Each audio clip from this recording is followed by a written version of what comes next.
చేగుంటలో తెలంగాణ స్వాతంత్ర సమర యోధుడు సర్దార్ సర్వాయి పాపన్న గౌడ్ జయంతి వేడుకలను గౌడ సంఘం నాయకులు యువకులు ఘనంగా నిర్వహించారు.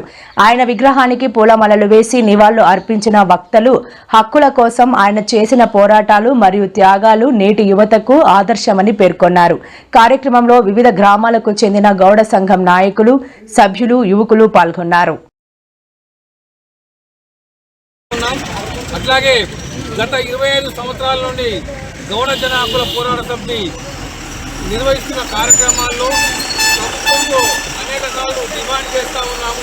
డిమాండ్ చేస్తున్నటువంటి క్రమంలోనే ఈరోజు ఏదైతే ప్రభుత్వం ఆధీనంలో తీసుకొని ప్రభుత్వ పరంగానే అన్ని అధికార లాంఛనాలతో ఈ జయంతి ఉత్సవాలు ఏదైతే వర్ధంతి ఉత్సవాలను ప్రభుత్వమే నిర్వహిస్తుంది.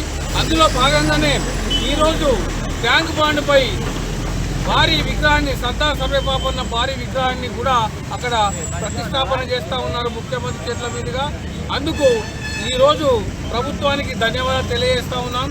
ఈ కార్యక్రమాన్ని ఒక గౌడ కులస్తులే కాకుండా మిగతా అన్ని కులాలు, సాకలి, మంగలి, కుమ్మరి, కమ్మరి, వడ్రంగి, మైనార్టీలు, దళిత బహుజనులందరూ కూడా ఈ కార్యక్రమాన్ని నిర్వహించాలనేసి తెలియజేస్తూ ఉన్నాం. ఎట్లయితే మనం అందరము అంబేద్కర్, మన రాజ్యాంగాన్ని రాసినటువంటి అంబేద్కర్ని ఏ రకంగా అయితే మనం గౌరవించి పూజిస్తున్నామో, కార్యక్రమాలు జరుపుతున్నామో, అదేవిధంగా ఈ బహుజన చక్రవర్తి సర్దార్ సర్వాయి పాపన్న కార్యక్రమాలు కూడా అన్ని కులాల వాళ్ళు, బడుగు బలహీన వర్గాల వాళ్ళందరూ కూడా, దళిత వర్గాల వాళ్ళందరూ కూడా, బహుజనులందరూ కూడా ఈ కార్యక్రమాన్ని నిర్వహించాలనేసి తెలియజేస్తూ ఎంతోమంది స్వతంత్ర సమరయోధులను ఈ సమాజం స్మరించుకుంటుంది. కానీ 376 సంవత్సరాల క్రితమే బహుజనులకు రాజ్యాధికారం సాధించి పెట్టడానికి పోరాటం చేసినటువంటి బహుజన బిడ్డ సర్దార్ సర్వాయి పాపన్నను గత ప్రభుత్వాలు అనుకోండి, గత పాలకులందరూ విస్మరించారు.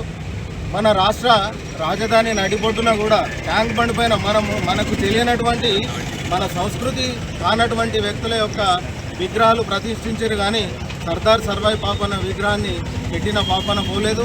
ఈరోజు ప్రజాప్రభుత్వం ఈరోజు బహుజనులను గుర్తించి ఇలా బహుజన ముద్దుబిడ్డ సర్వాయి పాపన్న విగ్రహ ఏర్పాటు చేయడం జరిగింది. బహుజనులందరూ మీ ప్రభుత్వానికి కూడా ధన్యవాదాలు తెలుపుతున్నాము.